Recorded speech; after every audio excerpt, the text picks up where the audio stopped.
ദൈവതിരുനാമം മഹത്വപ്പെടട്ടെ. ഏവർക്കും ശുഭദിനം ആശംസിച്ച് ഇന്നത്തെ ശുഭചിന്തയിലേക്ക് പ്രവേശിക്കട്ടെ. ഗുരുനാഥൻ പ്രഭാത ധ്യാനത്തിന് ഒടുവിൽ ശിഷ്യന്മാരോട് ചോദിച്ചു, ഒരു മനുഷ്യൻ എപ്പോഴും മനസ്സിൽ സൂക്ഷിക്കേണ്ട തത്വങ്ങൾ എത്ര? അന്നുവരെ തൻ്റെ ശിഷ്യഗണത്തെ പഠിപ്പിച്ചതിൻ്റെ രത്നച്ചുരുക്കമായിരുന്നു ആ ചോദ്യത്തിൻ്റെ ഉത്തരം. ശിഷ്യർ പല മറുപടികൾ പറഞ്ഞു.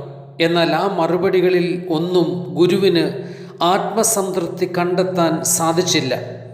3 തത്വങ്ങളാണ് ഓരോ മനുഷ്യനും എപ്പോഴും ഹൃദയത്തിൽ സൂക്ഷിക്കേണ്ടത്. അതിൽ ആദ്യത്തേത്, താൻ ഒരു നാൾ ആരുടെയും അനുമതിയില്ലാതെ സൃഷ്ടാവായ സർവശക്തൻ്റെ ഇച്ഛയിൽ ജന്മമെടുത്ത് ഭൂമിയിൽ വന്നു. താൻ അതുപോലെ തന്നെ ഒരു നാൾ നനച്ചിരിക്കാത്ത നേരത്ത് ജീവിതത്തിൽ നിന്നും ജീവനിൽ നിന്നും വിട്ടുപോകണം. ജനനം സത്യമായിരിക്കുന്നത് പോലെ തന്നെ മരണം സുനിശ്ചിതമാണ്.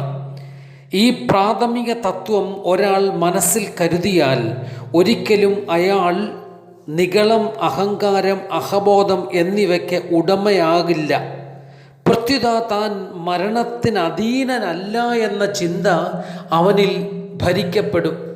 നിശ്ചയമായും ആ മനുഷ്യൻ നിത്യനായ ദൈവത്തിനും മർത്യനായ മനുഷ്യനും വിധേയനായി ജീവിക്കും. മനുഷ്യൻ രണ്ടാമത് ഹൃദയത്തിൽ സൂക്ഷിക്കേണ്ടത്, ഓരോരുത്തരും അവനവൻ്റെ പ്രവൃത്തിക്കനുസരിച്ച് ഫലം സിദ്ധിക്കും എന്നതാണ്. വിശുദ്ധ വേദത്താളുകളിൽ അവനവൻ ശരീരത്തിലിരിക്കുമ്പോൾ ചെയ്യുന്നത് നന്മയാണെങ്കിലും തിന്മയാണെങ്കിലും അതനുസരിച്ച് ഫലം ലഭിക്കും എന്ന് കാണുന്നു. ആയതിനാൽ ഓരോ മനുഷ്യൻ്റെയും ചിന്ത, സംസാരം, പ്രവൃത്തി എന്നിവ നന്മയുടെ ഫലം പുറപ്പെടുവിക്കുന്നതായിരിക്കാൻ പ്രത്യേകം ശ്രദ്ധിക്കണം, അതിനായി ശ്രമിക്കണം. ഗുരുനാഥൻ പറഞ്ഞു, ജീവിതം നൈമിഷികമാണ് എന്നതാണ് 3ാമത് ഓരോ മനുഷ്യനും ഹൃദയത്തിൽ സൂക്ഷിക്കേണ്ടത്.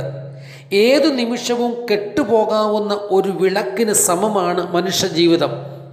ഇന്നു കണ്ട് ഉതിർന്നു വീഴുന്നതും നാളെ അടുപ്പിലിടാൻ പാകമായതുമായ ഒന്നത്രേ സത്യത്തിൽ ജീവിതം. ആയതിനാൽ ഈ നൈമിഷിക ജീവിതത്തിന് ദൂരം വളരെ കുറവായതിനാൽ ആത്മാർത്ഥതയും അർപ്പണബോധവും ജീവിതത്തിൽ പാലിക്കണം. ആരോടും ഒന്നിനും കടപ്പെട്ടിരിക്കരുത്. സത്യത്തിൽ നാം ഈ ലോകത്തിൽ വെറും പരദേശികളാണെന്ന ബോധം നമ്മിൽ എപ്പോഴും ശക്തിപ്പെട്ടുകൊണ്ടിരിക്കണം. മരണം, ന്യായവിധി, ജീവിതത്തിൻ്റെ നൈമിഷികത, ഇവ 3ഉം എപ്പോഴും ഹൃദയത്തിൽ കരുതിയിരുന്നാൽ ഒരു മനുഷ്യൻ ശ്രേഷ്ഠതയോട് ജീവിക്കും എന്ന് ഗുരു അനുശാസിക്കുന്നു. ജീവിതം ഒന്നേ ഉള്ളൂ എന്ന പരമസത്യം ഹൃദയത്തിൽ പേറി എപ്പോഴും പെരുമാറുക.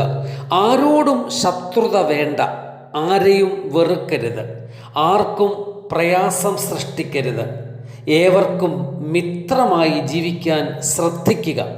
അപ്പോൾ ദൈവത്തിൻ്റെ കരുണ, ദൈവപ്രസാദം എപ്പോഴും നമുക്ക് കൂട്ടായിരിക്കും. സർവശക്തൻ അതിന് നമ്മെ സഹായിക്കട്ടെ. ശുഭദിനം. നന്ദി.